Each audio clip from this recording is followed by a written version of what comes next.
जय हिंद दोस्तों। स्वागत है आप सभी का एचडी क्लासिक के यूट्यूब चैनल में। इलाहाबाद हाई कोर्ट आरओ में भारतीय संविधान में आज हमारा होगा टेस्ट नंबर पहला। ये जो हमारा ये पूरा टेस्ट सीरीज चल रहा है, ये टेस्ट सीरीज पूरी तरह से सेक्शनल होगा और इसमें हम लोग चैप्टर वाइज क्वेश्चन को करेंगे। यानी अगर एक पर्टिकुलर कोई चैप्टर देखा जाएगा और उस चैप्टर के जितने भी क्वेश्चन आ रहे होंगे, उन सभी क्वेश्चन पे हम आपसे बेसिक टू एडवांस लेवल का पूरा डिस्कस करने वाले हैं। तो ये टेस्ट सीरीज बहुत ज्यादा इंपॉर्टेंट होने वाला है।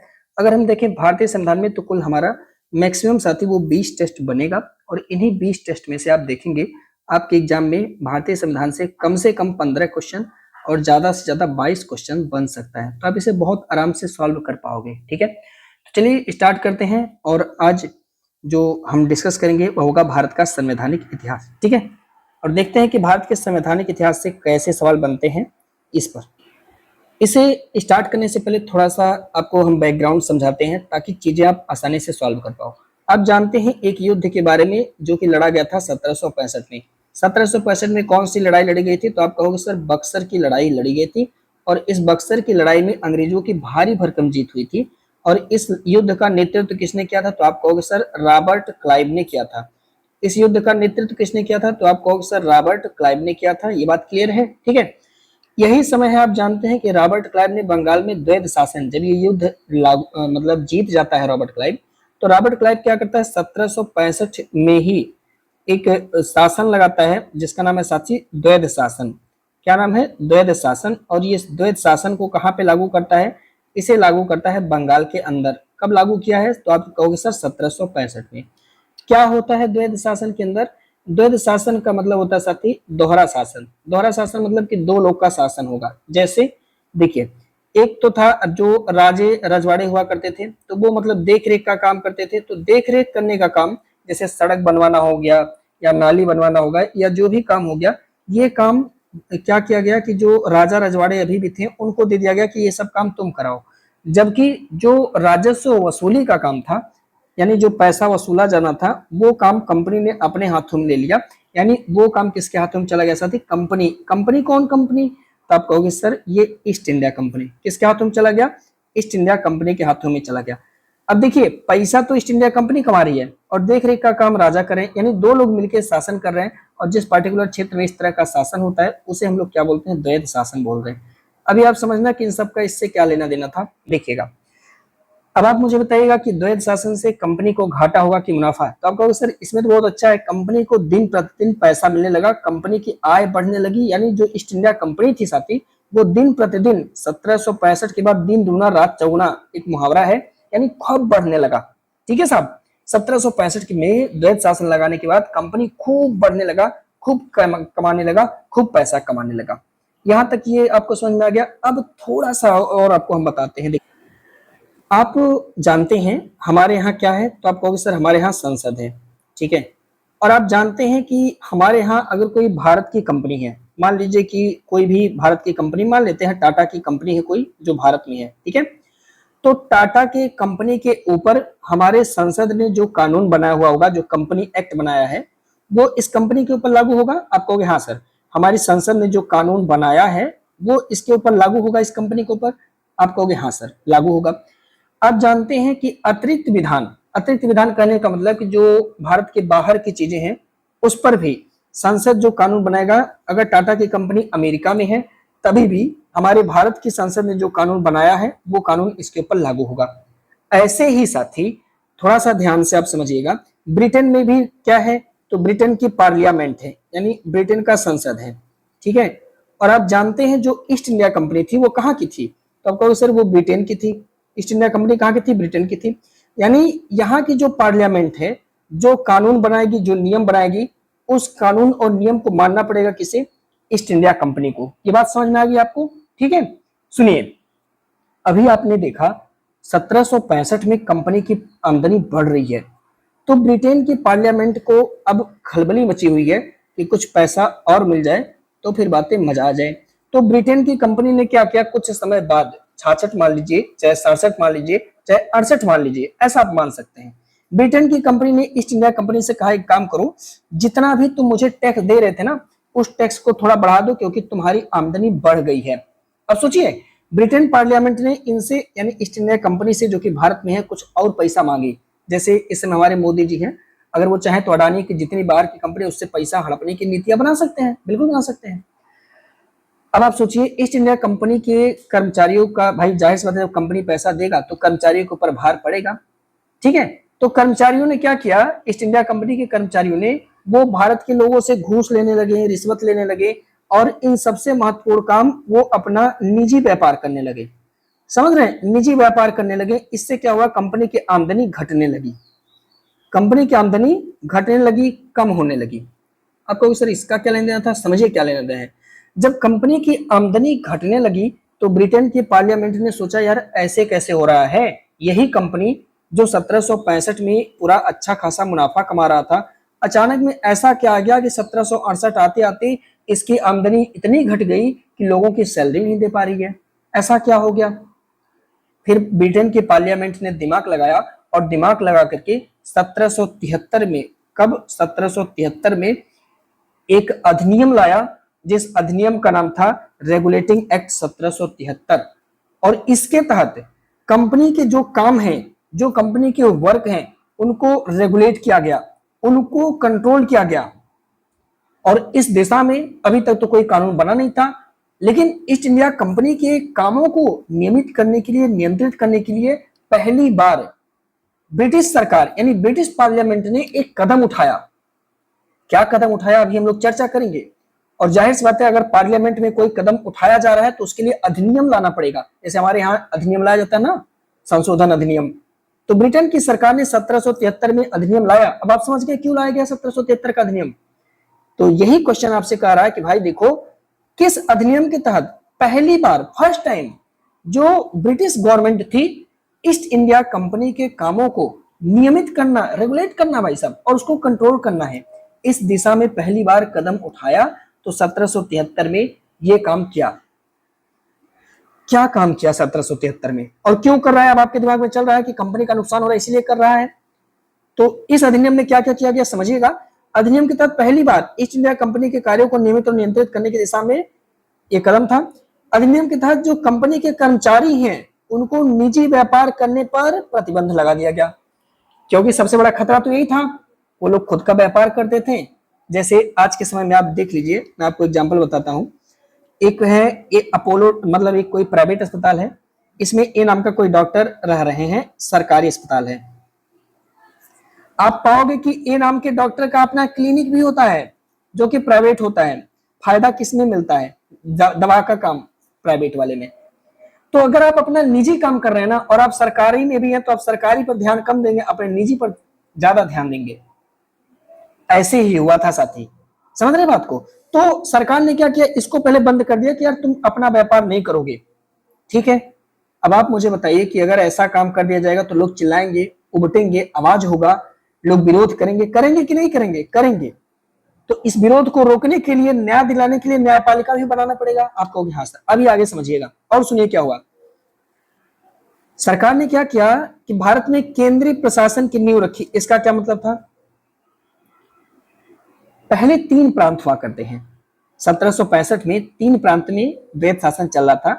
कौन 3 प्रांत है, जरा सा ध्यान से समझिएगा। एक प्रांत में एक सरकार था जिसका नाम था साथी बंगाल। तो बंगाल में अपना शासन हुआ करता था, गवर्नर नियुक्त किया था कंपनी ने। दूसरा था साथी मद्रास, ठीक है, और तीसरा था बंबई। जब सब जगह शासन चल रहा था तो इसको हम बोलते हैं कि शक्तियों का विकेंद्रीकरण है, यानी शक्तियां एक व्यक्ति के हाथ में नहीं है। ये लोग अपना स्वतंत्र शासन कर रहे हैं बंगाल वाले, बिहार का जो शासक है अपना शासन कर रहा है, बंबई के शासक है वो अपना शासन कर रहे हैं। लेकिन कुछ ऐसा हो जाए कि किसी एक व्यक्ति को, चाहे बंगाल का, चाहे मद्रास का, चाहे बिहार का, किसी एक व्यक्ति के अधीन कोई 2 कर दिया जाए, तो इसका मतलब हुआ कि पावर अब किसी एक व्यक्ति के हाथ में आ गया है, जबकि ये दोनों उसके अधीन हो गए। और जब जैसे इस समय देखिए केंद्र सरकार के अधीन हमारे 28 राज्य है कि नहीं है, है कि नहीं है ना। ऐसे ही, इसलिए उसको हम केंद्र सरकार बोलते हैं। तो ऐसे ही भारत में केंद्रीय प्रशासन की नींव रखी गई। कैसे, क्योंकि अब जो बंगाल के गवर्नर हैं, ध्यान से समझिएगा, मद्रास के गवर्नर और बंबई के गवर्नर, ये दोनों लोग अब इसके अधीन कर दिए गए।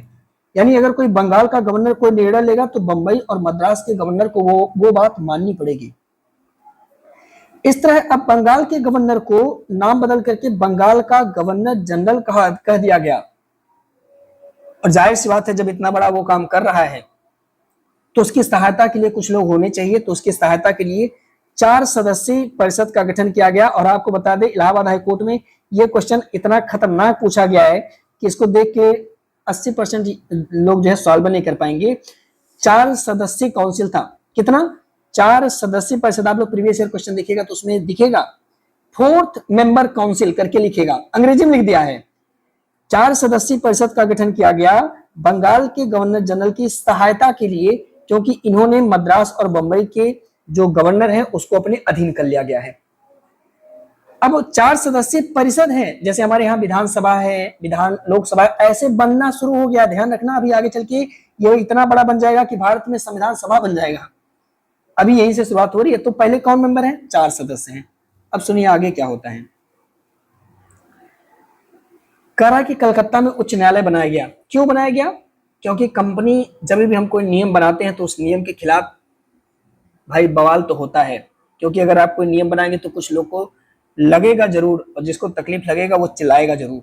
तो जब ईस्ट इंडिया कंपनी के लिए नियम बनाए गए साथी, तो शोर मचा। और उस शोर को मचाने के लिए सरकार को पता था शोर मचेगा। सरकार ने 1773 के रेगुलेटिंग एक्ट में कह दिया था कि भाई इसके 1 साल बाद यानी 1774 में एक उच्च न्यायालय बनाना पड़ेगा। तो 1773 में ये बात कह दिया गया था अधिनियम में कि कलकत्ता में जाओ, कोलकाता में, और वहां पे 1774 में एक उच्च न्यायालय बनाओ। बना भी। 1773 के रेगुलेटिंग एक्ट यानी 1773 के रेगुलेटिंग अधिनियम के तहत साथी आप देखेंगे 1774 में कलकत्ता के अंदर एक उच्च न्यायालय की स्थापना की गई। पेपर में हमसे पूछता है कि जो ये उच्च न्यायालय बनाया गया इसके मुख्य न्यायाधीश कौन थे? तो जवाब आया सर एलिजाह इम्पे, ये इसके मुख्य न्यायाधीश हुए। 3 लोग और थे, कुल 4 सदस्य इसमें थे। 4 न्यायाधीश थे, जिनमें से सर एलिजाह इम्पे मुख्य न्यायाधीश ने, चीफ जस्टिस थे कलकत्ता उच्च न्यायालय के। यही आगे चल के अभी आप देखेंगे फेडरल कोर्ट बनेगा, आज का उच्च न्यायालय बनेगा। ध्यान रखिए, ट्रांसफर होगा अलग बात है, अलग। 3 सदस्य में चैम्बर्स, हाइड और लिमेस्टर, इनका नाम रखिएगा। ये 3 सदस्य थे। आपको बताते चले साथी कि 1772 में एक व्यक्ति आता है जिसका नाम था लॉर्ड वारन हेस्टिंग। और ये आते ही सबसे पहले यही तो चुगली करता है ईस्ट इंडिया कंपनी से। आते ही सबसे पहले बंगाल में द्वैध शासन खत्म कर दिया। अभी जब आपको गवर्नर जनरल की सीरीज पढ़ाएंगे तो इसके बारे में अभी चर्चा करेंगे। 1772 में वारेन हेस्टिंग आता है, लॉर्ड वारेन हेस्टिंग आता है, और इसने क्या किया कि द्वैध शासन को समाप्त कर दिया। पहला काम तो ये किया कि द्वैध शासन जो चल रहा है उसको खत्म कर दिया। यानी आप देखेंगे 1765 में लगा द्वैध शासन, 1772 में खत्म हो गया और अपने हाथ में वो पूरा पावर ले लेता है। ठीक है, इसी के कहने पर जब सरकार ने देखा ये बहुत मेहनती आदमी है, तो इसी के कहने पर मद्रास और बंबई के गवर्नर जनरल को इसके अधीन कर दिया गया, यानी बंगाल के गवर्नर जनरल के अधीन कर दिया गया। और इस तरह आप देखेंगे जो लॉर्ड वारेन हेस्टिंग बना वो बंगाल का पहला गवर्नर जनरल बना। और आपसे ये सवाल पूछता है बंगाल का पहला गवर्नर जनरल कौन है, तो आप कहोगे लॉर्ड वारेन हेस्टिंग। 1773 के अधिनियम में सरकार ने एक बात और लिखी, क्या कि भाई सुन ईस्ट इंडिया कंपनी, राजस्व से संबंधित, नागरिकों से संबंधित और सैन्य मामलों से संबंधित अगर कोई जानकारी तुम्हारे पास है तो ब्रिटिश सरकार यानी ब्रिटिश पार्लियामेंट को तुम्हें देना है। ये कंपलसरी है, अपनी मर्जी से नहीं, जिसका मन करेगा उसको उड़ा दो, ऐसा नहीं कर सकते। ये सब बातें समझ में आपको उम्मीद करता हूं आ गया होगा। लेकिन जब हम न्यायपालिका बनाते हैं, अभी आपको समझ में आएगा। जैसे ही हमने 1774 में कलकत्ता में उच्च न्यायालय बनाया साथी, तो जब सरकार के कर्मचारी यानी ईस्ट इंडिया कंपनी के जब कर्मचारी राजस्व की वसूली करने जाते थे तो जबरन वसूली होता था, और तरीके से वसूली होता था, अनैतिक रूप से वसूली होता था, धन से ज्यादा वसूली होता था। तो लोग क्या करने पहुंच गए, न्यायपालिका का दरवाजा खटखटाने थे। क्योंकि 1774 में जो आपका उच्चतम न्यायालय बना था उसमें भारतीय भी जा सकते थे, विदेशी भी जा सकते थे, सब लोग जा सकते थे न्याय का दरवाजा खटखटाने। तो न्यायपालिका अभी इस वसूली में हस्तक्षेप करने लगी, राजस्व की वसूली में न्यायपालिका हस्तक्षेप करने लगी, अधिकारियों को सजा तक देने लगी। क्योंकि न्यायपालिका कितनी भी बुरी क्यों ना हो, कभी कभी वो बता ही देती है कि हम न्यायपालिका हैं, हम तुमको भी रबड़ देंगे, तुम चाहे जो हो। मेरे दोस्त ध्यान रखिएगा कि जब न्यायपालिका राजस्व की वसूली में दिक्कत करने लगी तो ईस्ट इंडिया कंपनी ने ब्रिटेन की सरकार से कहा कि महाराज जब हम पैसे नहीं वसूल पाएंगे तो आपको कहा देंगे, अलहुआ देंगे। समझ रहे हैं? तो ब्रिटेन के पार्लियामेंट ने कहा हाँ यार ये तो दिक्कत हो गई, अगर ये वसूली ही कंपनी नहीं कर पाएगी, अच्छे से अपने तरीके से वसूल नहीं कर पाएगी, तो कंपनी पैसा कहां से देगी। इसी को लेकर के एक संशोधात्मक अधिनियम जारी किया गया जिसका नाम था एक्ट ऑफ सेटलमेंट, और कुछ ही समय बाद 1781 में इस अधिनियम को लाया गया साथी। 1773 के अधिनियम के तहत कलकत्ता उच्च न्यायालय बना। 1781 में एक संशोधात्मक अधिनियम लाया गया जिसे आप एक्ट ऑफ सेटलमेंट के नाम से जानते हो। क्यों लाया गया होगा अब आप मुझे बता दीजिए, क्योंकि अब आप समझ गए होंगे कि इसको क्यों लाया जा रहा है। जाहिर सी बात है कि जो न्यायपालिका बनी है 1774 में, उस न्यायपालिका की शक्तियां जो पावर होंगी है कि नहीं है, उसको सीमित किया जाएगा, जाहिर सी बात है, और कुछ ऐसा जुगाड़ किया जाएगा जिससे जो गवर्नर जनरल हैं या जो वसूली वाले कर्मचारी हैं उनको थोड़ी सी हेल्प मिल पाए, न्यायपालिका उन पर घुसे नहीं। अभी देखिएगा क्या किया गया इस बंदोबस्त कानून में। अगर आपसे कहेगा कि भैया एक्ट ऑफ सेटलमेंट कब लाया गया, तो आप बताना 1781 का संशोधात्मक अधिनियम के तहत लाया गया। समझिए बात, क्या कर दिया गया भैया इसमें। इस अधिनियम के तहत बंगाल के जो गवर्नर जनरल हैं, और आपको पता है इनके सहायता के लिए क्या बना है, फोर्थ मेंबर काउंसिल। आपके पेपर में आया है समीक्षा अधिकारी, बहुत खतरनाक पेपर है, क्वेश्चन है, आप देखिएगा 2021 या इससे पहले वाले पेपर में। तो जो गवर्नर जनरल हैं और जो उनके फोर्थ मेंबर काउंसिल हैं, इन्हें न्यायपालिका के क्षेत्राधिकार से यानी जुडिशरी से बाहर कर दिया गया। यानी जो ये निर्णय लेंगे, जो ये बातें करेंगे, अब उसको चैलेंज नहीं किया जा सकता, न्यायपालिका में उसे चैलेंज नहीं किया जा सकता। कितनी बड़ी बात है, इन लोग को बाहर कर दिया गया। और क्या कह दिया गया कि देखो भैया, अगर कोई व्यक्ति राजस्व से संबंधित कोई मामला है या राजस्व वसूली से संबंधित कोई मामला है, तो न्यायपालिका के क्षेत्राधिकार से वो भी बरी रहेंगे। यानी अगर कोई अधिकारी राजस्व वसूली कर रहा है या राजस्व से संबंधित मैटर है, तो वो मैटर अब न्यायपालिका में नहीं देखा जाएगा। अब समझिएगा, तो इसलिए लाया गया 1781 का एक्ट ऑफ सेटलमेंट। लेकिन ये सब ये हमारे लिए न्यू बना रहे थे, भारतीयों के लिए न्यू बना रहे थे, क्योंकि उस समय भारतीय के लोग अभी बहुत ज्यादा कास्टिज्म में नहीं विभाजित हैं, बहुत ज्यादा राजनीतिक नहीं हो रहे हैं, बहुत ज्यादा इमोशनल हैं, तो लेकिन इतना भी ज्यादा नहीं जिस तरह से आज की युवा समाज है। आज तो हमारे सामने इतना सब कुछ गलत हो रहा है, हम लोग देख रहे हैं। देखिए धीरे धीरे कैसे न्यू बनेगा, आज संविधान कैसे खड़ा हो जाएगा। आगे सुनिएगा, समय बीतता गया। समय बीतते बीतते सरकार को एक समय ऐसा लगा, क्योंकि आप जानते हैं 1765 से ही अब राजनीतिक में हस्तक्षेप कई क्षेत्र में आप देखेंगे। इतिहास जब आप पढ़ेंगे तो इसके बाद ईस्ट इंडिया कंपनी का विस्तार होना शुरू हो जाता है, मराठाओं से युद्ध होता है और बहुत सारी लड़ाइयां लड़ी जाती हैं साथी। अंततः आप देखेंगे कि ईस्ट इंडिया कंपनी पूरे भारत पर लगभग में राज कर रहा है। दक्षिण भारत में भी पहुंच चुका है, उत्तर भारत में भी, पूरे भारत में धीरे धीरे वो अपना विकास कर रहा है। अब चूंकि ईस्ट इंडिया कंपनी आप जानते हैं कि वो भारत में राजनीतिक में भी हस्तक्षेप कर रहा है, यानी राजे रजवाड़े का लड़ाई कर रहा है। आप देखेंगे कर्नाटक का पहला, दूसरा, तीसरा युद्ध, राजाओं के साथ युद्ध, बसीन की संधि, मराठाओं के साथ युद्ध, साथ ही बहुत युद्ध वो कंपनी खुद लड़ा रही है, सब में हस्तक्षेप कर रहा है। साथ साथ में कंपनी व्यापार भी कर रही है। ठीक है, ये दोनों काम कंपनी कर रही है। ब्रिटेन की सरकार को लगा कि यार कुछ ऐसा हो जाता कि कंपनी का जो राजनीतिक काम है वो कोई और देखता, व्यापारिक काम कोई और देखता, तो मजा आ जाता। अब जैसे एक आईएएस को कह दीजिए कि तुम नेता बन जाओ, तो हालांकि आज के आईएएस बन सकते हैं, क्योंकि आज तो दलाली सब जगह चल रहा है, लेकिन उस समय नहीं बन पाते, क्योंकि जो आईएएस का काम वो आईएएस करेगा, जो नेता का काम वो नेता करेगा। फर्जी बात नेता ही कर सकता है, एक पढ़ा लिखा इंसान कर ही नहीं सकता। तो ऐसे ही सरकार को लगा कि अगर कुछ ऐसा हो जाए, कंपनी की राजनीतिक काम अलग हो जाए, कंपनी का व्यापार करने का काम अलग हो जाए, तो इससे कंपनी का भी फायदा होगा और हम राजनीतिक विस्तार भी कर पाएंगे। इसके लिए साथ ही एक अधिनियम सरकार लेकर आती है, या उस समय विलियम पिट प्रधानमंत्री हो रहे हैं। विलियम पिट एक अधिनियम लेकर आते हैं जिसका नाम था पिट्स इंडिया एक्ट 1784। और इसके द्वारा कंपनी के राजनीतिक और व्यापारिक कामों को पृथक यानी अलग अलग कर दिया गया। कंपनी अब एक काम करेगी, चाहे राजनीतिक करे चाहे वो व्यापारिक करे।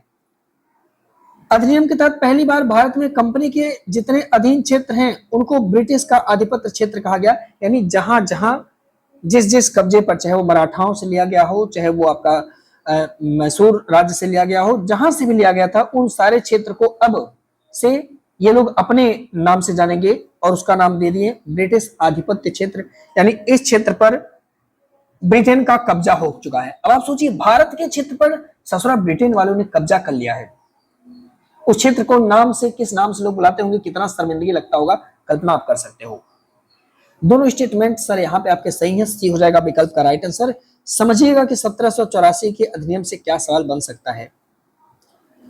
यह सवाल आपसे पूछेगा कौन से अधिनियम में कंपनी के व्यापारिक काम को और राजनीतिक काम को अलग कर दिया गया, तो आपका जवाब होगा 1784 का अधिनियम। अब आप मुझे बताइए कि राजनीतिक काम को कोई अलग व्यक्ति देखेगा, व्यापारिक काम को कोई अलग व्यक्ति देखेगा। जो राजनीतिक काम को देखेगा उसका नाम होगा बोर्ड ऑफ कंट्रोल या नियंत्रक परिषद। कितने मेंबर होंगे बोर्ड ऑफ कंट्रोल में? ये होंगे साथी 6 सदस्य। इन 6 लोग को नियुक्ति कौन करेगा? तो ब्रिटेन गवर्नमेंट। ब्रिटेन गवर्नमेंट कहां पे रहेंगे ये 6 लोग? तो ये लोग रहेंगे ब्रिटेन में, भारत में नहीं है। सोचिए, ब्रिटेन में रहेंगे और नियम कानून भारत के लिए बनाएंगे। इतने खतरनाक।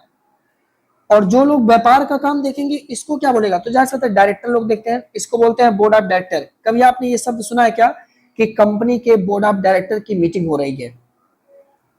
कंपनी एक लोग से नहीं बनती है साथी, कंपनियों में कई लोग का पैसा लगता है तब जाके एक कंपनी खड़ी होती है। तो वो लोग डायरेक्टर होते हैं जिनका उसमें इन्वेस्टमेंट रहता है। इसीलिए जो व्यापारिक काम है उसको देखने का काम वो बोर्ड ऑफ डायरेक्टर का ही किया गया, लेकिन जो राजनीतिक काम है उसे देखभाल करने का काम बोर्ड ऑफ कंट्रोल को दिया गया, जो बोर्ड ऑफ कंट्रोल है साथी। इन 6 सदस्यों को वेतन वो भारत के जो राजस्व है वहां से दिया जाएगा। अब देखिए कितने मजे की बात है, वेतन हमारे यहां से लोग पाएंगे, रहेंगे ब्रिटेन में। अधिनियम के तहत जितना भी अब क्षेत्र है उसको ब्रिटिश आधिपत्य क्षेत्र कहा दिया गया है। सरकार अब बोर्ड ऑफ कंट्रोल के माध्यम से ब्रिटिश सरकार का कंपनी के कार्यों पर पूरा प्रशासन हो गया साथी। अब जो भी कंपनी करेगी कोई नहीं दिखाई देगा साफ साफ, क्योंकि ये 6 सदस्यों का मेंबर बोर्ड ऑफ कंट्रोल यही तो करेगा, राजनीतिक काम को देखेगा। अब सुनिए, बात तो सब कुछ ठीक था, बहुत अच्छी बात है भाई, खुशी की बात है, ये सब चल रहा है। लेकिन साथी आप जानते हैं कि समय बड़ा बलवान होता है, बलवान होता है समय, मैंने आपसे कहा। अब थोड़ा सा मैं आपको और बातें बताना चाहता हूं। देखिए, आप जानते हैं सन 1600 में ब्रिटेन की महारानी एलिजाबेथ प्रथम ने कहा था कि जो ईस्ट इंडिया कंपनी है, ईस्ट इंडिया कंपनी वो पूरब का देश जैसे Bharat, Indonesia, Malaysia, Java, Sumatra, China, Japan, Pakistan, Afghanistan, यहां तक यानी पूर्वी देश में व्यापार करेगा। और कोई भी इंग्लैंड की कंपनी, भाई ईस्ट इंडिया कंपनी कहां की कंपनी है? इंग्लैंड की कंपनी है। महारानी ने कहा था कि तुम जाना पूर्वी देश पर व्यापार करना 15 वर्ष तक, यानी 1615 तक। आगे चल के ये 20-20 साल के लिए बढ़ा दिया जाता था, 1615 फिर इसी तरह से 20-20 साल तक बढ़ा दिया जाता था। लेकिन सबका हर दिन नहीं चलता है, जैसे इस समय अडानी और अंबानी का चल रहा है भारत में, लेकिन हर दिन ऐसे चलेगा क्या? आप कहोगे नहीं सर, कभी तो सरकारें बदलेंगी, कभी तो बातें बदलेगा और इन लोग की भी नैया डूबेगी कभी ना कभी। कोई ना कोई मार्केट में नया व्यक्ति जरूर कूदेगा। समय बीतता गया साथी, एक समय ऐसा आया जब ब्रिटेन की सरकार में, आप जानते हैं पार्लियामेंट में, जैसे अभी मोदी जी ने, आप जानते हैं इलेक्टोरल बॉन्ड नाम का योजना लाया था और कंपनी वाले उसमें ठूस ठूस के पैसा दे रहे थे, और इस तरह से भारतीय जनता पार्टी यानी बीजेपी की सरकार ने अच्छा खासा पैसा बनाया। मतलब कंपनी से पैसे ले लेकर के अपना पूरा इलेक्टोरल बॉन्ड की चंदा ले रहे हैं वोट लड़ने के लिए। तो आप मुझे बताइए, कंपनी वाले पागल हैं क्या कि आपको फ्री में पैसा देंगे? नहीं, इसके लिए आप उनका कुछ मदद करेंगे तभी है न। आज अगर अडानी का इतना ज्यादा हेल्प, अडानी की इतनी ज्यादा सहायता सरकार कर रही है, तो क्या उनसे कोई मदद नहीं मिल रहा है? मिल रहा है, जाहिर सी बात है मिल रही है भाई। आज आप देख रहे हैं कि एयरटेल हो या जियो के हैं, इन लोगों ने कितने जल्दी रिचार्ज 49 का खत्म करके 199 कर दिया। भारत के लोग बेवकूफ हैं, कुछ बोले नहीं। तो क्या सरकार को इससे नहीं कुछ मिला? सरकार को मिला साथी। इसका साफ साफ मतलब है कि जो कॉर्पोरेट सेक्टर होता है, जो कॉर्पोरेट सेक्टर होता है, ये पार्लियामेंट के ऊपर पूरा दबदबा बनाए रखता है। जो ये चाहेगा वही होगा। अभी आप थोड़ा समय निकाल करके एक बिल लाया गया है, शांति बिल, आप इसको पढ़ना एक बार और समझना कि शांति बिल आखिर में पिछली सरकार क्यों नहीं ला रही थी। इस सरकार ने अगर लाया तो इससे किस कंपनी को क्या फायदा मिला, आपको समझ में आ जाएगा। तो ऐसे ही धीरे धीरे समय बीतता गया और ब्रिटेन में भी कुछ कारपोरेट यानी जो ब्रिटेन की कुछ कंपनियां हैं, इनके भी लोग संसद में जाने लगे, पार्लियामेंट में जाने लगे। और अब इन्होंने डिमांड किया, अन्य जो कंपनी है इन लोगों ने डिमांड किया कि भाई देखो, अभी तक तो ईस्ट इंडिया कंपनी ही केवल पूरब के देश में जाती थी, अब आप लोग हमें भी परमिशन दीजिए ताकि हम भी पूर्वी देश में व्यापार कर पाए। तो इससे ईस्ट इंडिया कंपनी वाले को तो भाई जाहिर सी बात है धक्का तो लगेगा ही कि और कंपनी अगर हमारे साथ आ जाएगी ब्रिटेन की तो प्रतिस्पर्धा बढ़ जाएगी। लेकिन नहीं रहा गया, क्योंकि आप जानते हैं पार्लियामेंट में दबदबा, भाई कुछ लोग पैसा देते हैं, तो उनके भी लोग जब शामिल होने लगे तो अंततः सरकार को मजबूर होकर के 1813 में एक अधिनियम लाना पड़ा जिसका नाम था 1813 का चार्टर एक्ट, यानी 1813 का कंपनी अधिनियम। इस अधिनियम के तहत क्या किया गया समझिएगा। इस अधिनियम के तहत कहा दिया गया कि जो अब एक ईस्ट इंडिया कंपनी है जिसे व्यापार का एकाधिकार मिला है, एकाधिकार का कहने का मतलब कि ब्रिटेन की कोई अन्य कंपनी पूरब में व्यापार नहीं कर पाती थी, सिर्फ ईस्ट इंडिया कंपनी को ही ये पावर था। अब उस एकाधिकार को समाप्त कर दिया गया। इसका मतलब कि अब कोई भी ब्रिटेन की कंपनी पूरब के देश में आएगी और अपना व्यापार कर सकती है। पहली बात तो ये। लेकिन ईस्ट इंडिया कंपनी ने कहा कि सर इसमें मेरा बहुत ज्यादा नुकसान हो जाएगा, आप मुझे दो चीजों पर पावर दे दो। बोला कौन सा? इन्होंने कहा कि सर मैं चाइना के साथ यानी जो चीन है उसके साथ मैं ही सिर्फ व्यापार कर पाऊंगा, ब्रिटेन की कोई अन्य कंपनी व्यापार नहीं करेगी। सरकार ने कहा मुझे मंजूर है। ईस्ट इंडिया कंपनी ने कहा कि सर जो चाय बनता है ना, यानी टी जो बनती है, आप उसे मेरे हवाले कर दो कि चाय कोई ब्रिटेन की अन्य कंपनी नहीं बनाएगी, चाय सिर्फ मैं बनाऊंगा, यानी जो चाय की पत्ती है वो सिर्फ मैं बनाऊंगा। सरकार ने कहा मुझे ये भी मंजूर है। यानी ईस्ट इंडिया कंपनी के व्यापारिक एकाधिकार तो खत्म हो चुके हैं, लेकिन अभी भी चाइना के साथ और चीन के साथ उसका एकाधिकार बना हुआ है। यानी चाइना के साथ वो व्यापार करेगा, कोई अन्य कंपनी नहीं करेगी, चाय वो बनाएगा, कोई अन्य कंपनी नहीं बनाएगी। यानी कंपनी के व्यापारिक एकाधिकार को समाप्त कर दिया गया। हालांकि चाय और चीन के साथ व्यापारिक एकाधिकार को अभी भी कायम रखा गया और ये काम किया गया 1813 के अधिनियम के तहत। समझ गए बात को?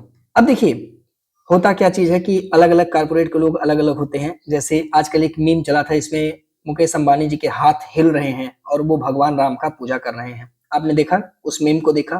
प्रधानमंत्री जी भी उसी एक्शन में फिर धीरे धीरे आने लगे, बता रहे कि मैं बुजुर्ग हो गया हूं, मेरे हाथ हिल रहे हैं, लेकिन मैं फिर भी भगवान को नमस्ते कर रहा हूं। तो कुछ लोग होते हैं जो बिलीव करते हैं एग्जिस्टेंस ऑफ गॉड, इन भगवान के अस्तित्व पे। जब 1813 में कंपनी वाले आने लगे साथी, तो कंपनी ने यानी सरकार ने उसी समय एक और बात अपने बिल में लिखी कि अब जो ईसाई धर्म के मिशनरी हैं, यानी जो ईसाई धर्म के प्रवर्तक, यानी जो ईसाई धर्म को मानने वाले लोग हैं या ईसाई धर्माचार्य, इनको भारत में भेज दिया गया कि जा करके ईसाई धर्म की प्रचार करो। क्योंकि ब्रिटेन के लोग चाह रहे हैं कि अब भारत में भी ब्रिटेन जैसे लोग रहें, तो भारत की आबादी बढ़ाना चाह रहे हैं, ब्रिटेन के लोग यहाँ पे बसाना चाह रहे हैं। तो ईसाई धर्म के प्रचार की अनुमति भी दे दी गई 1813 के चार्टर एक्ट में, 1813 के कानून में। लेकिन साथ ही एक समस्या आ रही थी अभी भी, क्योंकि भारतीय लोग एजुकेटेड नहीं थे, शिक्षित नहीं थे, इसलिए जो काम इनको मिलता था वो काम वो रटिया देते थे, अच्छे से नहीं कर पाते थे। तो 1813 में ही एक काम और किया गया, ध्यान रखिएगा, कि भारतीयों की शिक्षा पर, इसमें कहा गया कि भारत के लोगों को शिक्षित करना है और उनकी शिक्षा पर प्रतिवर्ष 1 लाख रुपए का हम व्यय भी करेंगे। हालांकि ये जो व्यय है ये कहां से दिया जाएगा? तो ये व्यय भारत से जो राजस्व आएगा वहां से दिया जाएगा। सरकार ने कहा ठीक है साहब, ये भी कर लेंगे। अब ये सबसे बड़ी काम इन लोगों ने किया कि अब शिक्षा पर, अगर हालांकि ये एग्जीक्यूट नहीं हुआ, उसमें अस्तित्व में नहीं आया, लेकिन यही समय ऐसा था जब राजा राम मोहन राय जैसे लोग अब धीरे धीरे, अब जानते हैं कि 1828 धीरे धीरे अब लोग पकड़ेंगे। अभी कुछ लोग एडमिशन करा लिए हैं साहब, धीरे धीरे जो है अस्तित्व आ रहा है शिक्षा का भी भारतीयों पर। चलिए इतना काम हुआ। ये वाला जो अधिनियम था ये हमारे लिए बहुत ज्यादा महत्वपूर्ण है, हमारे एग्जाम के दृष्टिकोण से ये वाला बहुत ज्यादा महत्वपूर्ण है, इसे आप प्लीज पढ़ के जाना। कंपनी का व्यापारिक का अधिकार खत्म हो चुका है, चाहे चीन के साथ व्यापार है, ईसाई मिशनरी भारत में धर्म प्रचार करेंगे, शिक्षा पर 1 लाख रुपया व्यय होगा, जो लोकल गवर्नमेंट है उनको कर लगाने के लिए अधिकृत किया गया, यानी अब लोकल गवर्नमेंट भी कर लगा सकते थे साहब। ठीक है, आगे देखिएगा अगला जो एक्ट आया, इसके बाद फिर 20 साल बीत गया, समय बीतता गया और 20 साल बाद साथ ही फिर से एक्ट लाया गया। अधिनियम के तहत अब चूंकि 20 साल हो चुका है तो बहुत ज्यादा एरिया, बहुत ज्यादा क्षेत्र इसमें आ चुका था साथी, इसलिए 1833 का एक अधिनियम ये लोग बनाए और कह रहा है कि किस अधिनियम के तहत बंगाल के गवर्नर जनरल को भारत का गवर्नर जनरल अपॉइंट कर दिया गया 1833। अब जितने भी क्षेत्र थे, यानी जो ब्रिटिश आधिपत्य क्षेत्र थे, उन सबके लिए अब एक गवर्नर जनरल होगा जिसका नाम था गवर्नर जनरल ऑफ इंडिया। यानी अब बंगाल के गवर्नर, जो वारेन हेस्टिंग में बना था ना 1773 में, अब वो उसी का नाम बदल करके भारत का गवर्नर जनरल कर दिया गया। अब जितने भी क्षेत्र हैं उन सबकी गतिविधियों पर ये भाई साहब अकेले काम करने वाले हैं। ठीक है, अब सुनिएगा,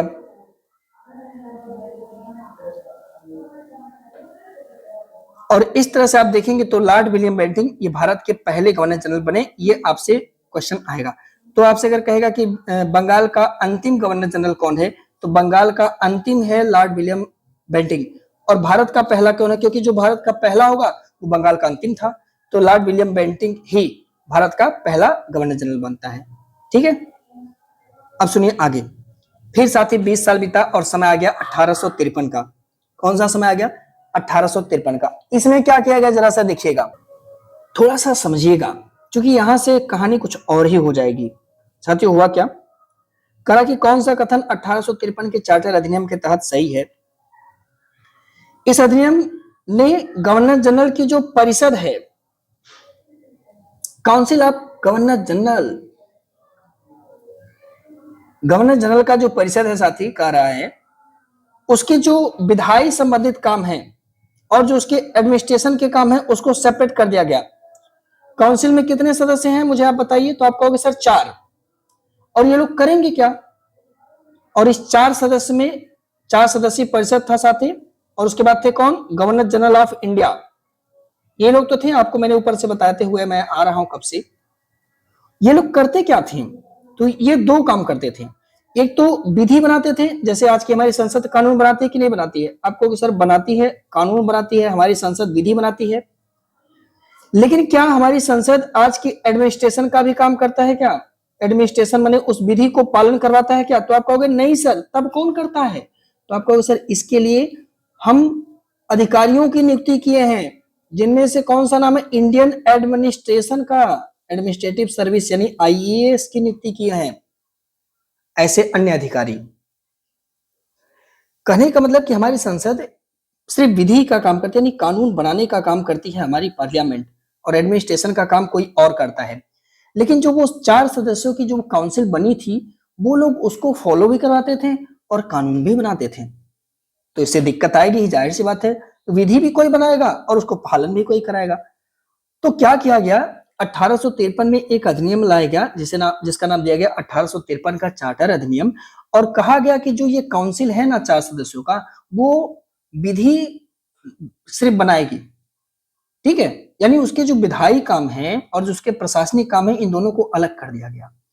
अब विधायी काम विधायक करेंगे और प्रशासन के काम के लिए किसकी जरूरत पड़ेगी? पढ़े लिखे व्यक्ति की। अब आप मुझे बताइए कि पढ़े लिखे व्यक्ति के लिए क्या कराना पड़ेगा? तो परीक्षा करानी पड़ेगी।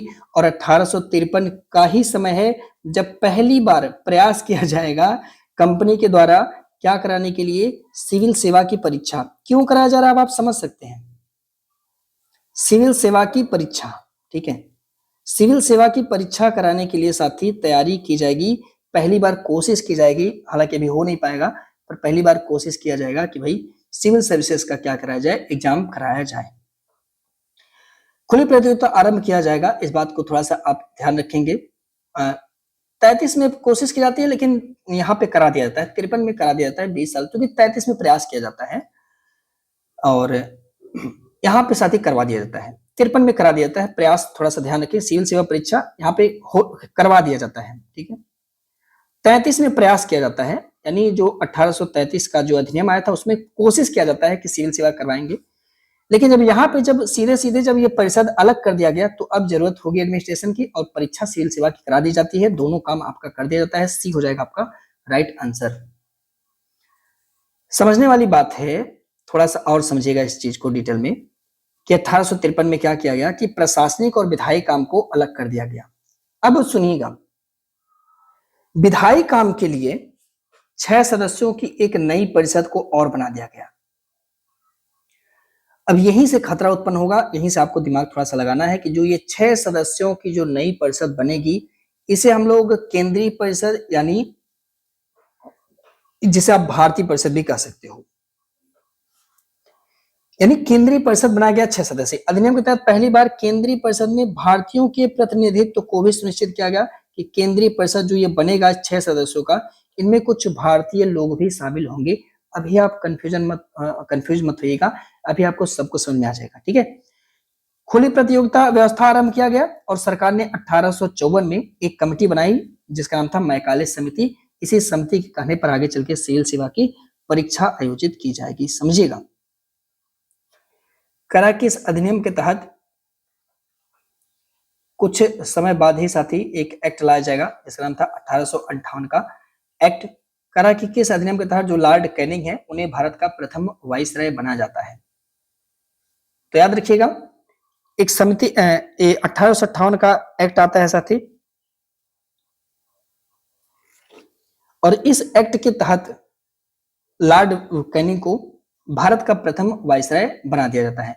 अब सोचिए नाम बदल दिया जाएगा, क्यों ऐसा किया जा रहा है? आप जानते हैं कि 1857 की क्रांति हो चुकी है और उस 1857 की क्रांति ने सरकार को इतना बुरा लथेड़ा है, ईस्ट इंडिया कंपनी को इतना बुरा लथेड़ा है, ईस्ट इंडिया कंपनी पूरी तरह से डर चुकी है, समझ चुकी है कि ये भारत के लोग हैं जो 1857 की क्रांति में इतना नुकसान किए हैं सरकार का, वो समझ चुकी है कि ये लोग पागल दीवाने मस्ताने टाइप के लोग हैं, भिड़ जाएंगे तो सबको खत्म कर देंगे।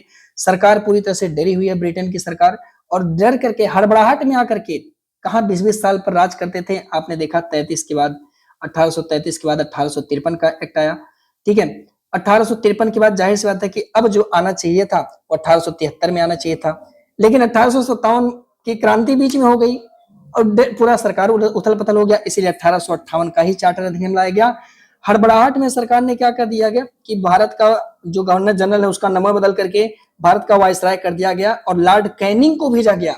सोचिए, भारत का अंतिम गवर्नर जनरल लेकिन भारत का प्रथम वाइसराय, क्योंकि भाई जो अंतिम होगा वो पहला होगा। अधिनियम के तहत 2 चीज खत्म कर दिया गया, board of control, board of director, बोले भैया तुम लोग जाओ, राम राम, खत्म। सोचिएगा, board of director, board of control का खत्म कर दिया गया। राज्य सचिव, यहाँ पे थोड़ा ध्यान रखिएगा, एक नया पद बनाया गया, राज्य सचिव। इनकी सहायता के लिए लंदन में 15 सदस्यों का एक काउंसिल बना। लंदन से ही राज्य सचिव जो है साथी वो देखेंगे अब, ठीक है, जिसे हम भारत सचिव बोलते हैं, सेक्रेटरीट ऑफ इंडिया, ऐसे ही राज्य सचिव हुआ करते हैं और ये 1858 में बनाया गया। बाकी ये दोनों पद आपका जो है समाप्त कर दिया गया। आगे सुनिएगा, कई चीजें आपके दिमाग में चले होगी, सर केंद्रीय परिषद अभी भी आगे नहीं बढ़ पाया, एक नया पद बन गया है 15 सदस्यों का जो कि ब्रिटेन में है, आगे क्या होगा समझिएगा। आप देखेंगे जैसा हम लोगों ने 1853 में इस बात को समझा था कि 6 सदस्यों को मिलाकर के एक केंद्रीय परिषद बना है। केंद्रीय परिषद बना था, आपको याद है क्या? 6 सदस्य को मिलाकर के केंद्रीय परिषद या भारतीय परिषद जिसे आप बोले थे। इसमें कितने मेंबर थे? तो आप कहोगे सर 6 सदस्य, क्योंकि आपने देखा था उसी समय जो 4 सदस्य के मेंबर थे उनके विधायी और प्रशासनिक काम को अलग कर दिया गया था और कहा गया था कि इसमें भारतीयों को भी शामिल किया जाएगा, लेकिन शामिल किया ही नहीं गया। और ये बात कब की थी? तो ये बात थी साहब 1853 की। 1857 में ही क्रांति हो गई। अब इन्हें समझ में आ गया कि अगर हम भारतीयों को शामिल नहीं करेंगे तो ये बहुत लथेड़ मारेंगे, तो एक अधिनियम लाते हैं। कुछ ही समय बाद अधिनियम लाते हैं साहब, 1861 की बात है, 1861 में अधिनियम लाते हैं और जो केंद्रीय परिषद है, लॉर्ड कैनिंग को यह बात समझ में आ गया था कि भाई बहुत खतरा हो जाएगा अगर इन लोग को हम शामिल नहीं करेंगे।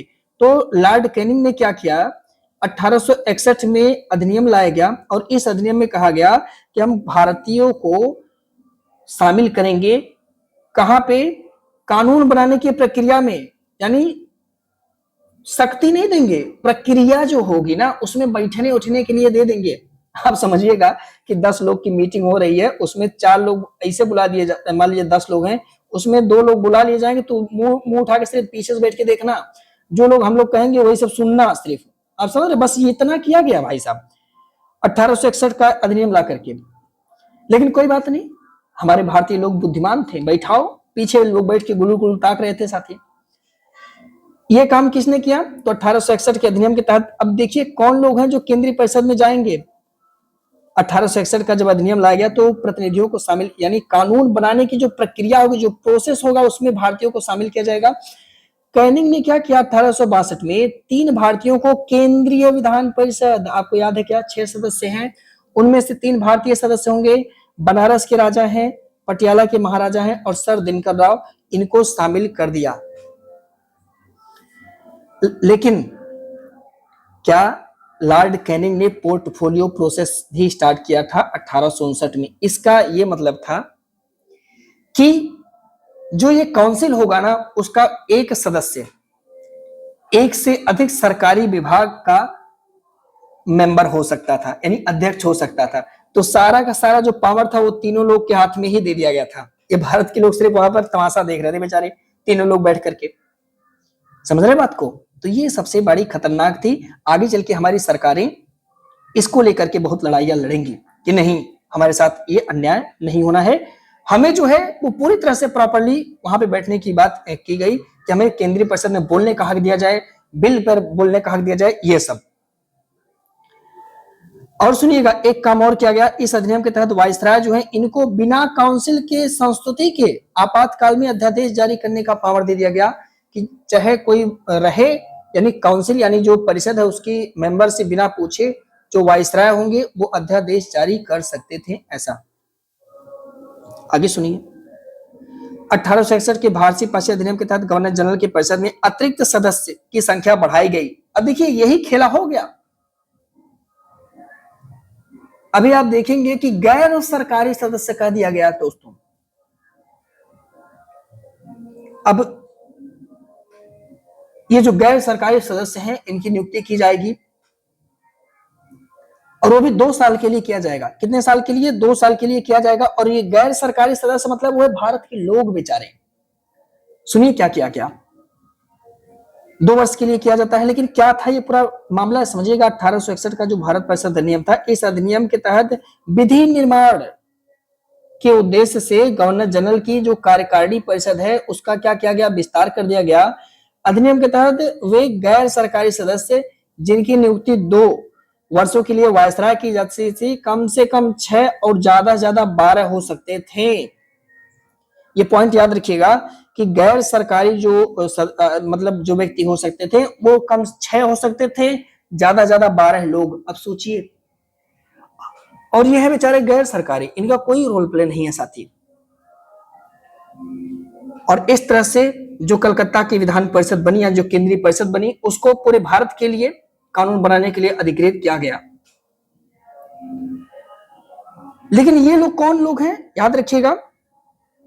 कार्यकारिणी परिषद ये वही है, कार्यकारिणी परिषद 4th काउंसिल मेंबर, आपको याद है क्या, 4th काउंसिल मेंबर ये है कार्यकारिणी परिषद। और कहा गया कि कार्यकारिणी परिषद में गैर सरकारी सदस्य भी रह सकते थे। आप मुझे बताइए, देखिए 4 लोग पहले थे, अब कह दिया गया 1861 में कि भाई 6 से लेकर के 12 सदस्य तक गैर सरकारी भी हो सकते थे जो बैठेंगे। 4 तो रहबे करेंगे, हाइयो लोग रहेंगे इसमें। सोचिए, अधिनियम के तहत कलकत्ता के जो विधान परिषद है उनको समग्र भारत के लिए कानून बनाने के लिए किया गया। गवर्नर जनरल की कार्यकारिणी परिषद में एक 5वां मेंबर भी जोड़ दिया गया। अभी तक 4 थे, एक जोड़ जाएगा और ये हो गए लॉ मेंबर, यानी विधि सदस्य। यानी अब देखिए, कार्यकारिणी परिषद में गृह विभाग, सैन्य विभाग, राजस्व विभाग, विधि विभाग और वित्त सचिव यानी वित्त सदस्य, यानी 5 लोग अब शामिल हो गए। जैसे इस समय आप देखेंगे केंद्र सरकार में तो गृह मंत्री, जो है गृह मंत्री हैं, विदेश मंत्री हैं, लूट वित्त मंत्री हैं, सब लूट मंत्री हैं कि नहीं है, ऐसे ही लूट मंत्री वहां भी बन रहे थे। समझ रहे बात को? अब सुनिए, ये सब केंद्र में चल रहा है दोस्तों, अरे प्रांतों में भी बवाल हो जाएगा। प्रांत में भी चीजें होनी चाहिए ना, जैसे हमारे यहाँ मुख्यमंत्री योगी आदित्यनाथ जी हैं, ऐसे ही प्रांत में भी कुछ होना चाहिए था। तो धीरे धीरे रे मना धीरे सब कुछ हुई, माले सींचे 100 घड़ा ऋतु आवे फल हुई। समय बीतता गया साथी, सरकार को एक और अधिनियम लाना पड़ा 1892 में, क्योंकि समय आ चुका है। 1885 में बन चुका है कौन? तो आप कहोगे सर बन चुका है भारतीय राष्ट्रीय कांग्रेस। भारतीय राष्ट्रीय कांग्रेस बन चुकी है 1885 में, और बनते ही सबसे पहले वो मुद्दा उठा दी कि भाई साहब, भाई जो केंद्रीय परिषद है ना, उसमें भारत के लोगों को शामिल करो। 1862 में ही आप देखेंगे तो उत्तर प्रदेश में उस समय आप देखेंगे तो विधान परिषद बन चुका होगा साथी। 6 प्रांतों में विधान परिषद बनाना पड़ता है सरकार को। डिमांड था, मांग था, लोगों ने आवाज उठाना शुरू किया। भारतीय राष्ट्रीय कांग्रेस आई और सीधे सरकार से कही कि देखा भैया, साफ साफ बात है, कानून बनाने की प्रक्रिया में भारतीयों को जगह दो, वरना हम लोग तांडव करेंगे, जनता को जागरूक करेंगे। अंततः सरकार डर गई साहब, और डर करके आगे देखिए क्या करती है। 1892 में एक कानून लेकर आती है। क्या है कानून, इसको कहिएगा। क्वेश्चन कह रहा है कि किस अधिनियम के तहत विधान परिषदों के जो कार्य हैं उनमें वृद्धि कर दिया गया, उन्हें बजट पर बहस करने और कार्यपालिका के प्रश्नों का उत्तर देने के लिए भी अधिकृत किया गया। तो ये काम था साथी 1892 का अधिनियम।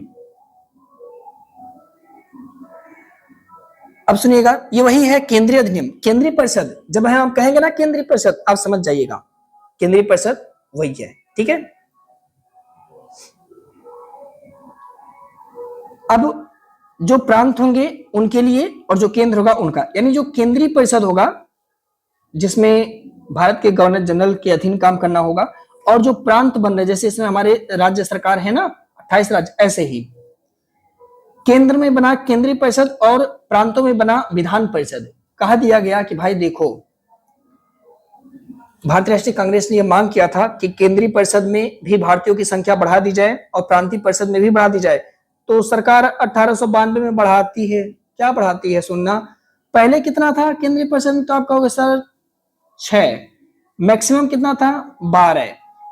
बड़े कहने सुनने पर लड़ाई झगड़ा करके 1892 का अधिनियम में कह दिया गया कि अच्छा चलो अब जो है कम से कम 10 और ज्यादा से ज्यादा कितना 16 लोग हो सकते थे। बताओ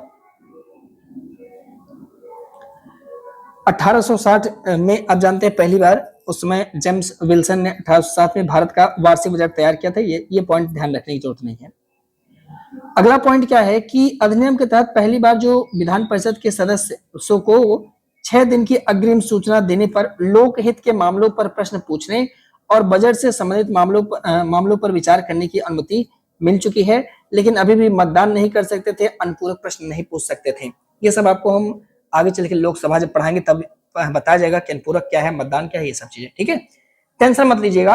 लेकिन अब ये इतना आप जान लीजिएगा कि प्रश्न पूछने का अधिकार भारतीयों को मिल चुका है। अब कोई भी बिल लाया जाएगा तो उसमें भारत के लोग खड़ा होकर के क्वेश्चन कर सकते हैं साहब, ठीक है, आवाज उठा सकते हैं, आवाज रेज कर सकते हैं।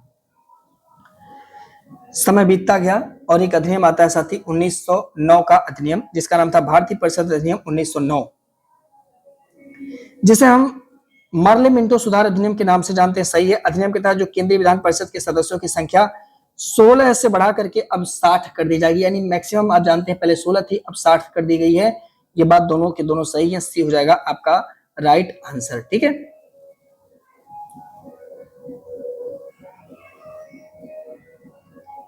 ध्यान रखिएगा, मार्ले कौन थे साथी, वो भारत सचिव हैं और मिंटो उसमें भारत के वाइसराय हैं, इसलिए इनका नाम मार्ले मिंटो पड़ा हुआ है। अधिनियम के तहत केंद्रीय और प्रांतीय स्तर पर जो विधान परिषद है इनके सदस्यों की संख्या बढ़ा दी गई है। पहले जो केंद्रीय परिषद के सदस्यों की संख्या 16 से बढ़ा करके कितना कर दिया गया, अब 60 लोग रहेंगे।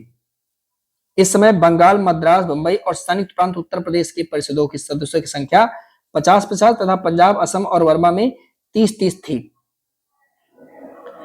इस अधिनियम के तहत यहाँ पे खतरा खेल किया गया, मुसलमानों के लिए पृथक निर्वाचन की व्यवस्था की गई। मुस्लिम का मेंबर मुस्लिम कोड देगा, ऐसा शुरुआत कर दिया गया। इसीलिए हम लोग कहते हैं कि सांप्रदायिक निर्वाचन का जनक कौन है? लॉर्ड मिंटो है। भाई साहब ने डिवाइड कर दिया, हिंदू मुसलमान का खेल यहीं से हो गया शुरू। 1909 की बात है साथी। और आप जानते हैं कि 1909 में महात्मा गांधी भारत में है नहीं। महात्मा गांधी कहां पे हैं भाई साहब? अफ्रीका में। नटाल भारती की स्थापना कर रहे हैं 1910 में। नटाल भारती की स्थापना कर रहे हैं, वहां पे काले गोरू का लड़ाई लड़ रहे हैं। दक्षिण अफ्रीका में है महात्मा गांधी जब ये सब हो रहा है साथी।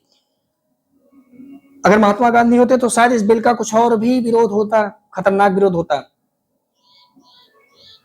लेकिन आप मुझे सोच करके बताइएगा कि क्या इससे पहले कोई बड़ी दुर्घटना भारत में हुई है क्या?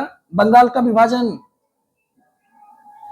मेरे दोस्तों, सूरत विभाजन चल रहा है। सोचिएगा, बंगाल का विभाजन हो रहा है, सूरत में बवाल हो चुका है। 1907 में गरम दल नरम दल फाइट करने पर आ चुके हैं। बहुत ज्यादा समस्या यहाँ पैदा हो चुका है।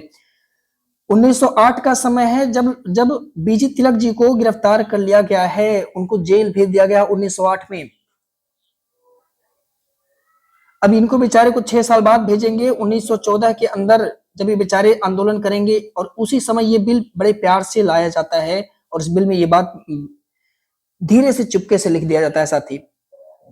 पहले लाया गया होता तो बवाल हो जाता, पर ये लोग पहले लाते नहीं है। 1908 में सोचिए, जब तिलक जी भी नहीं है और भी विभाजन हो चुका है, कांग्रेस में भी दिक्कतें आ रही हैं, भारतीय राष्ट्रीय कांग्रेस बिखर चुका है, उस समय मॉडल सुधार एक्ट लाया जाता है और एक्ट ला करके ये सब उलटफेर का काम कर दिया जाता है। जब आप इतिहास अब पढ़ना तो इन सब पॉइंट को देखना और एक बार यहाँ पर भी देखना जरूर। आगे आप देखोगे, सत्येंद्र प्रसाद सिन्हा वायसराय की कार्यकारिणी परिषद, यानी वो 5 लोग का मेंबर, उनमें शामिल होने वाले पहले भारतीय। अभी तक पांचों के पांचों भारतीय नहीं थे ना। तब कार्यकारी परिषद में शामिल किए गए कौन? सबसे पहले भारतीय थे साथी सत्येंद्र प्रसाद सिन्हा। आपने देखा होगा किस तरह से कार्यकारी परिषद 4 और 5वां होगा विधि सदस्य, और वो विधि सदस्य जब खत्म हो जाएगा उसी के स्थान पर सत्येंद्र प्रसाद सिन्हा पहले भारतीय होंगे जो विधि सदस्य बनाए जाएंगे, जो कार्यकारी यानी जो वर्किंग काउंसिल है किसका? वायसराय का, उसके अंदर। सोचिए, एक भारतीय भी उन 5 में घुस गया साहब। इस तरह से डी हो जाएगा प्रश्न का राइट आंसर। आपका सही जवाब हो जाएगा इस प्रश्न का, विधि सदस्य बनाए गए थे। 1909 में पहली बार परिषद के सदस्यों को आम जनता के हितों के किसी मामले पर प्रस्ताव पेश करने और परिषद को मामलों में मतदान करने की शक्ति मिल जाती है काउंसिल वालों के मेंबर को, केंद्रीय काउंसिल की। पहला प्रस्ताव 1910 में गोपाल कृष्ण गोखले द्वारा दक्षिण अफ्रीका में जो नटाल के लिए करारबद्ध श्रम को प्रतिबंधित किया गया था उसके बारे में प्रस्तुत ये किए थे। क्योंकि आप जानते हैं, जनता के हित से संबंधित कोई भी प्रस्ताव आप प्रस्तुत कर सकते हैं, भारत के लोग भी प्रस्तुत कर सकते थे। पहली बार ऐसा हुआ था कि 1910 का मामला था। गोपाल कृष्ण गोखले, ये वही गांधी जी के गुरुजी। ये 1910 भाई, इन्हीं के तो प्रेरणा से गांधी जी वहां पे हैं दक्षिण अफ्रीका में, और 1910 में युद्ध कर रहे हैं दक्षिण अफ्रीका में नटाल भारतीय जो लोग हैं उनके लिए, दक्षिण भारत के लोग के लिए। और गुरुजी यानी गोपाल कृष्ण गोखले ने यहाँ के जो केंद्रीय परिषद है उसमें पहली बार जनता के हित के लिए एक बिल लाया जिसमें कहा कि यार जो ये करारबद्ध श्रम है उसको खत्म किया जाए। पूरक प्रश्न पूछने की अनुमति दी गई है, लेकिन अभी भी विदेश नीति और रियासतों के संबंध में चर्चा की अनुमति नहीं थी। हम फॉरेन पॉलिसी पर चर्चा नहीं कर सकते थे। पहली बार गवर्नर जनरल की परिषद में किसी भारतीय सदस्य को शामिल किए जाने की अनुमति मिली।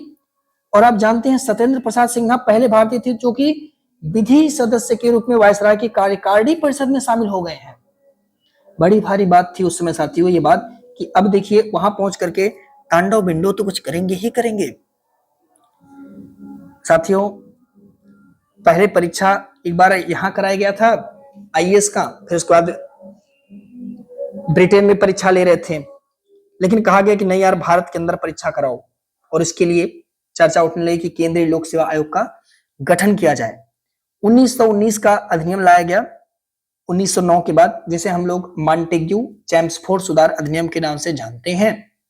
इस समय चैम्सफोर्ड भारत के वायसराय थे और मॉन्टेग्यू जो थे वो साथी वो भारत के सचिव थे।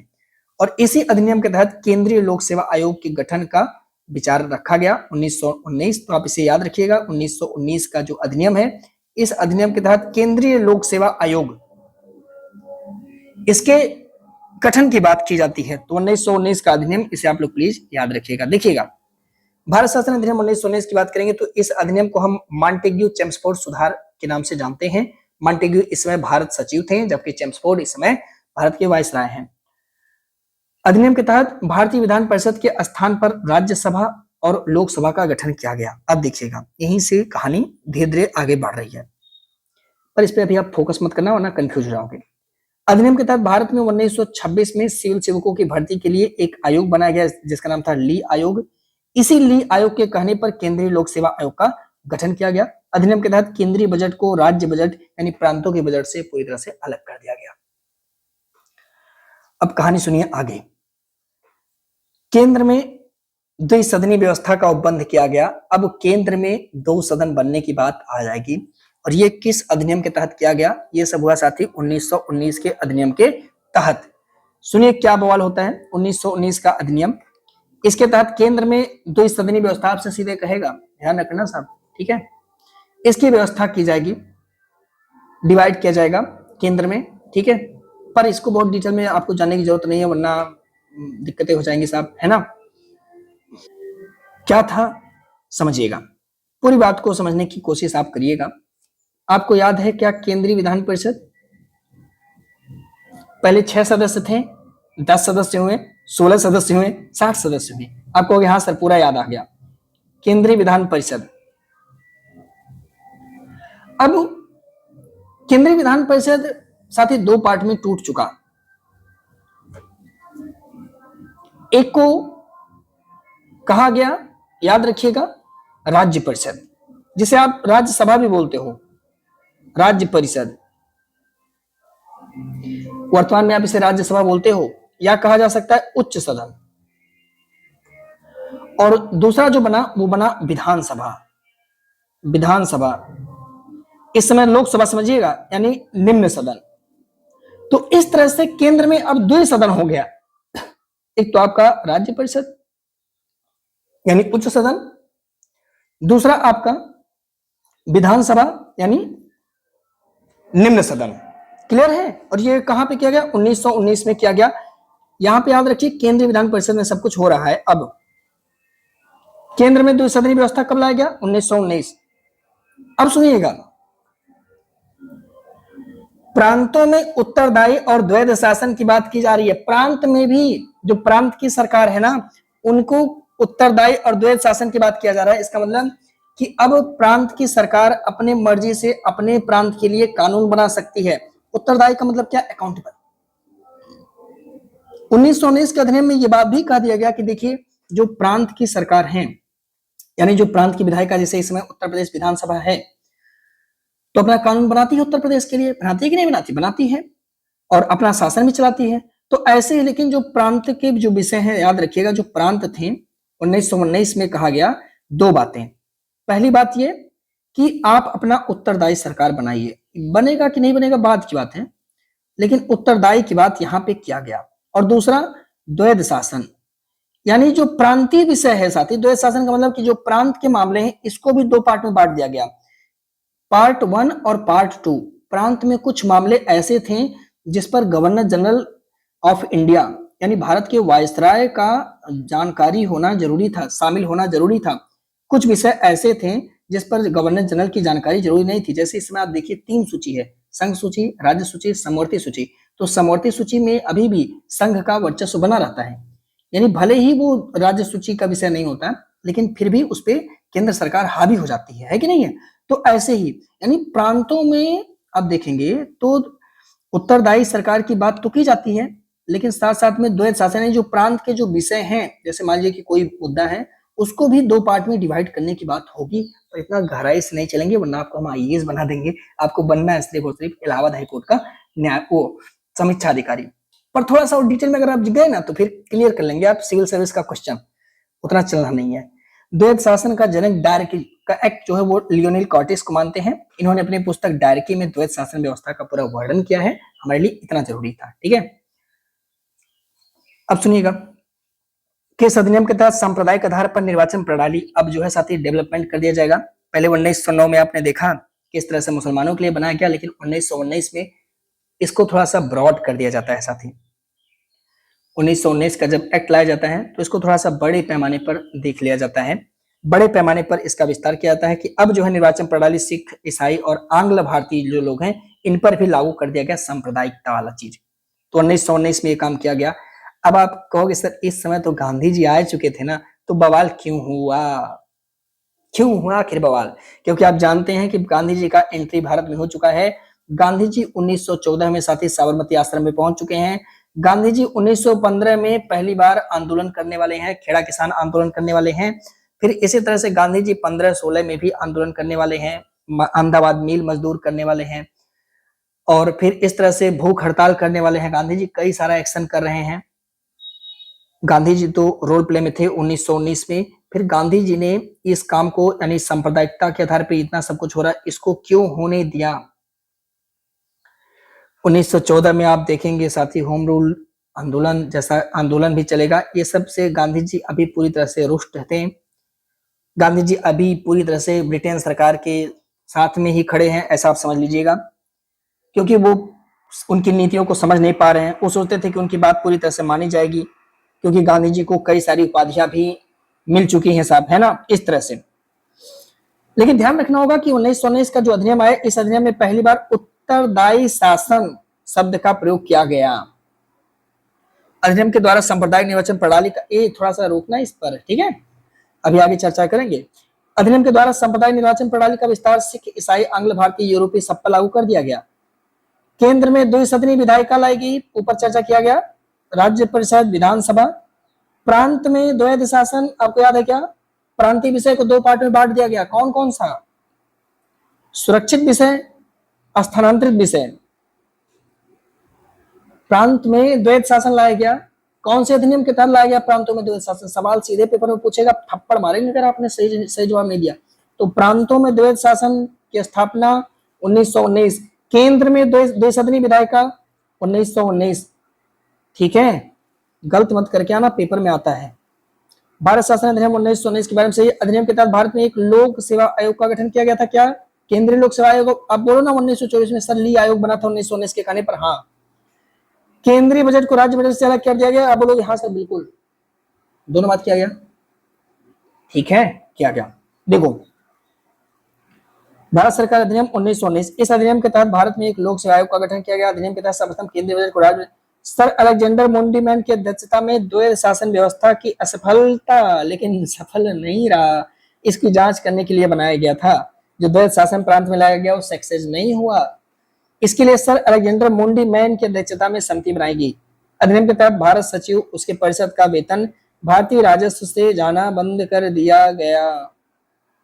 यानी भारत सचिव कौन? आपको याद है थोड़ा सा 1858, याद है क्या?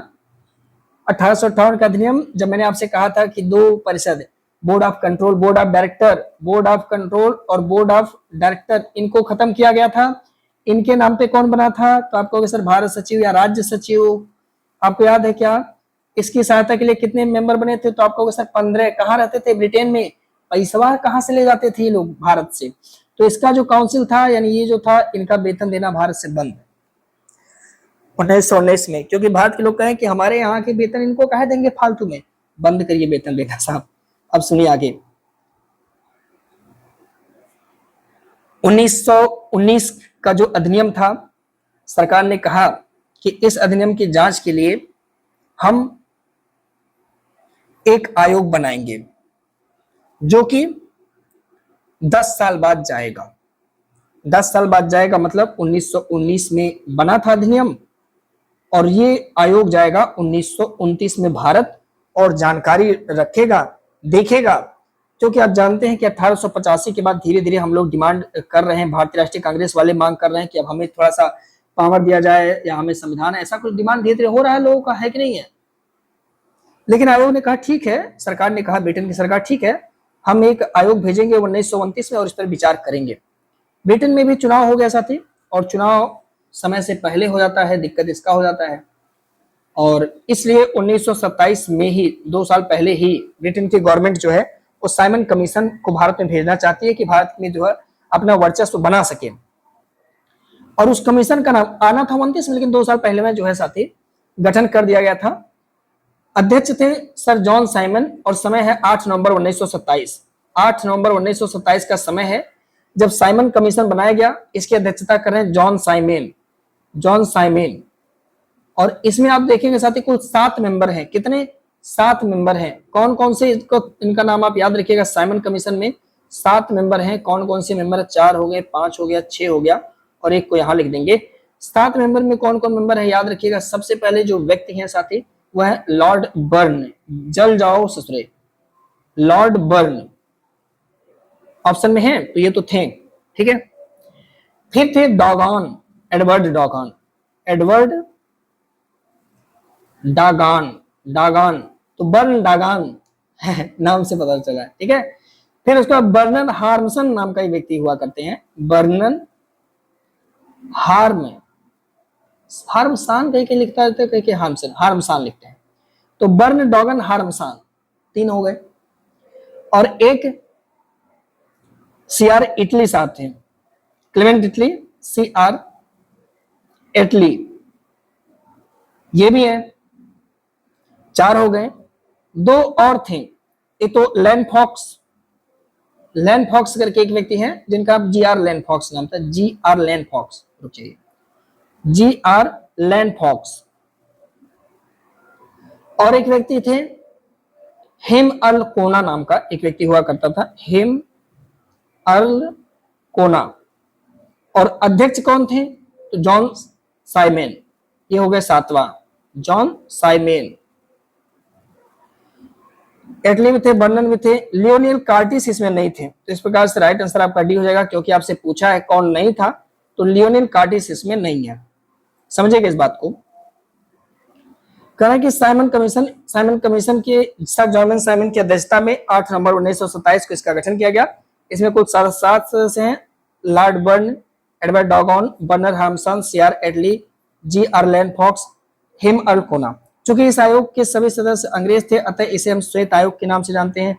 किसी भी भारतीय को आयोग में शामिल नहीं किए जाने के कारण इसका बहुत ज्यादा विरोध होता है और गो साइमन गो का नारा लगाया जाता है। 20 सवाल कराएंगे, 2 सवाल और देख लीजिए। करा कि आगे चल के साथी कि निम्नलिखित में से किस अधिनियम के तहत भारत में संघीय न्यायालय, फेडरल कोर्ट, अब चूंकि प्रांतों में भी तो न्यायालय बनाना पड़ेगा, चूंकि प्रांत वाले अब अपना कानून बना रहे हैं तो बवाल बढ़ेगा, तो प्रांत का अलग बनेगा, संघ अलग बनेगा, तो संघीय न्यायालय की बात की जाती है। और इस एक्ट को याद रखेंगे साथी, 1935 का अधिनियम है, भारत सरकार अधिनियम 1935। बहुत सारे प्रोविजन हमारे संविधान में यहां से लिया जाएगा। बी हो जाएगा प्रश्न का राइट आंसर, समझिएगा। भारत के संवैधानिक प्रस्ताव में ये अंतिम था और सबसे बड़ा, सबसे जटिल था। इसमें कुल 321 अनुच्छेद, 10 अनुसूचियां, 14 भाग थे, जैसे वर्तमान में हमारे हैं। बहुत ज्यादा बात इसमें लिया गया, इसलिए डॉक्टर अंबेडकर जी की आलोचना भी की जाती है कि सब कुछ जो है वो भारत सरकार अधिनियम 1935 से ही ले लिया गया है। लेकिन उन्होंने कहा कि चीजों को सीख करके उस पर एग्जीक्यूट करना कोई बड़ी बात नहीं है। अन्य भी प्रोविजन थे जिसमें संशोधन किया गया। इस बात को खारिज नहीं किया जा सकता था कि डॉक्टर अंबेडकर ने बहुत परिश्रम किया हुआ भारतीय संविधान के एक नई दिशा निर्देश को समझने में। वर्तमान भारतीय संविधान, इस संविधान का संवैधानिक प्रभाव पड़ा हुआ है। अधिनियम के तहत 1 अक्टूबर 1937 को दिल्ली में एक संघीय न्यायालय बनाया जाएगा, फेडरल कोर्ट बनाया जाएगा। यही चल के आजकल का सुप्रीम कोर्ट बनेगा। 1 अक्टूबर 1937 को बनाया जाता है दिल्ली में संघीय न्यायालय, ध्यान रखिएगा। साथ ही ये आज का आखिरी क्वेश्चन है, भारत सरकार अधिनियम 1935 के तहत गठित संघीय न्यायालय के संबंध में निम्नलिखित में से कौन सा कथन सही है? यह कलकत्ता में स्थित है क्या? Federal court of India? नहीं। इसमें मुख्य न्यायाधीश सहित कुल 7 सदस्य थे, हो सकते थे, जिनकी नियुक्ति सम्राट करता था, ब्रिटेन का गवर्नमेंट। सही है। सर मॉरिस गुएर संघीय न्यायालय के पहले न्यायाधीश थे, ये बात भी सही है। बी आपका हो जाएगा राइट आंसर, सही जवाब। देखिएगा संघीय न्यायालय बना कब था, ये सवाल आपसे पूछेगा। 1 अक्टूबर 1937 को इसका गठन नई दिल्ली में किया गया। एक मुख्य न्यायाधीश, 6 अन्य लोग थे, सम्राट द्वारा अपॉइंट होते थे। सर मॉरिस गुएर पहले मुख्य न्यायाधीश थे। 2 भारतीय भी इसमें थे, और ये सवाल आपसे पेपर पूछेगा, जस्टिस एम आर जैकब और जस्टिस एम एस सुल्ताना, ये 2 भारतीय थे, ध्यान रखिएगा, जो फेडरल कोर्ट बना हुआ था। अब हम आपसे मिलते हैं अगले सेशन में कल, तब तक के लिए हमें इजाजत दीजिए। अच्छे से पढ़िएगा, रिवीजन एक बार कर लीजिएगा। वंदे मातरम, जय हिंद।